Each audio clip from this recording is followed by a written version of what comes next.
Բարև դղակ, այսօր պիտի սորվինք մատիտը ճիշտ ցևով փռնել։ Այսօր համար բզդիկ խմորի մը պետք ունենք եւ կամ եթե չունենք թաշկինակ մը,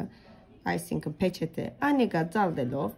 սանք մեր վերջին երկու մատով, այսինքն մատնեմատ եւ ջգույդին այդ փռնելով պիտի կոծենք մեր մատիկները։ Հետո մատիտը մեր առաջին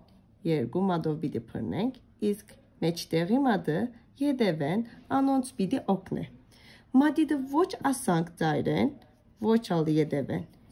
Ճիշտ սադեղեն փռնելով այս խմորը եւ կամ թուղթը միշտ իմ ցերկիս մեջը փռնելով պիտի քրեմ։ Օրինակ, շիդակ քիծմը քաշեցի վերեն վար եւ կամ շեխ քիծմը եւ կամ քրեցի փոքրակիր դարը եւ կամ քլխակիր ան։ Աստեվով շատ հանգիստ կրնամ գոր փռնել մատիտս։